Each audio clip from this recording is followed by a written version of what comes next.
ઓમ ગમ ગણપતયે નમઃ. ઓમ એં સરસ્વત્યે નમઃ.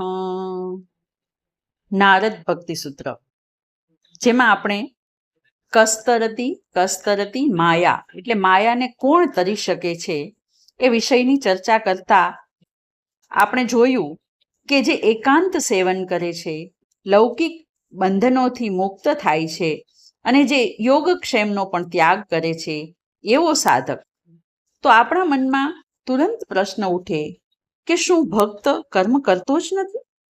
કારણ કે કોઈ પણ વ્યક્તિ કર્મ કર્યા વગર રહી જ ન શકે. ભગવાને પણ ગીતામાં કહ્યું છે ને, નહીં કશ્ચિત ક્ષણમપી જાતુ તિષ્ઠત્વ કર્મકૃત કાર્યતે યવશ કર્મ સર્વે પ્રકૃતિ જ ગુણે. એટલે કે એક ક્ષણ પણ કર્મ વગર કોઈ રહી શકતું નથી. પ્રકૃતિના ગુણોથી વિવશ બધાએ કર્મ કરવું પડે છે. એટલે નારદજી 48મા સૂત્રમાં સ્પષ્ટતા કરતા કહે છે, યહ કર્મ ફલમ ત્યજતી કર્માણી સંન્યસ્યતિ તતો નિર્દ્વંદ્વો ભવતી. યહ એટલે જે, કર્મફલમ એટલે કર્મફળ, ત્યજતી એટલે ત્યાગ કરે છે, કર્માણી એટલે કર્મોનો, સંન્યસ્યતિ એટલે ત્યાગ કરે છે, તતઃ ત્યારે, નિર્દ્વંદ્વો દ્વંદ્વથી પર, ભવતી થાય છે. જે કર્મફળનો ત્યાગ કરે છે, જે કાર્યોનો પણ ત્યાગ કરે છે, ત્યારે તે દ્વંદ્વોથી પર થાય છે. એટલે કે ભક્ત જે કંઈ કરે છે ભગવાન માટે જ કરે છે. તેને પોતાના માટે ફળની કોઈ આસક્તિ હોતી નથી. તે પોતાને ભગવાનનું સાધન માનતો થઈ જાય છે. તેથી કરતાપણાનો ભાવ ઓગળી જાય છે. વળી એ જે કર્મો કરે છે એ પણ કામ્ય કર્મો હોતા નથી. આમ સ્વાર્થયુક્ત કર્મો અને કર્મફળ બંનેનો ત્યાગ કરીને તે ગુણાતીત બને છે. તે સદા ઈશ્વર સ્મરણમાં રત રહે છે. તેને સુખ દુઃખ અસર કરતા નથી.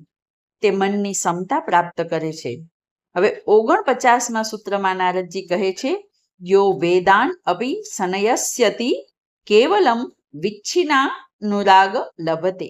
યહ એટલે જે, વેદાન એટલે વેદ, અપી એટલે પણ, સંન્યસ્યતિ એટલે ત્યાગ કરે છે, કેવલમ કેવળ, અવિચ્છિન્ન અનુરાગમ એટલે કે અખંડ પ્રેમ, લભતે પ્રાપ્ત કરે છે.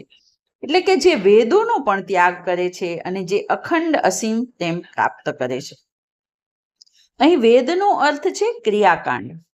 આત્મ સાક્ષાત્કાર પ્રાપ્ત મનુષ્યને માટે ક્રિયાકાંડની આવશ્યકતા રહેતી નથી. તેને કેવળ ઈશ્વર પ્રત્યે શુદ્ધ પ્રેમ હોય છે.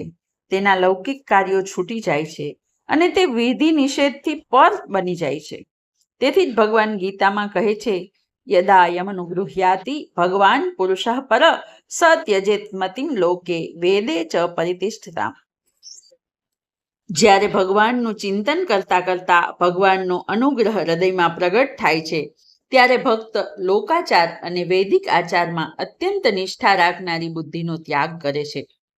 અને જ્યારે આવી અવસ્થા પ્રાપ્ત થાય છે, ત્યારે નારદજી 50મા સૂત્રમાં કહે છે, સતરતી લોકાન તારયતી. સ એટલે તે, તરતી એટલે તરી જાય છે, લોકાન માનવજાતને, તારયતી એટલે તરવા સહાય કરે છે.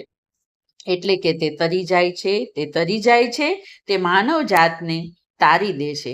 આમ અહીં સૂત્ર 46માં પૂછવામાં આવેલો પ્રશ્ન, માયા કોણ તરી શકે છે, કસ્તરતી, તેનો ઉત્તરમાં 47, 48 અને 49મા સૂત્રમાં નારદજી કહે છે, જે બધા બંધનોને તોડીને અસીમ પ્રેમમાં મગ્ન રહે છે, તે સાધક માયાને તરે છે અને બીજાઓને પણ સંસાર સમુદ્રમાં તરવામાં સહાય કરે છે.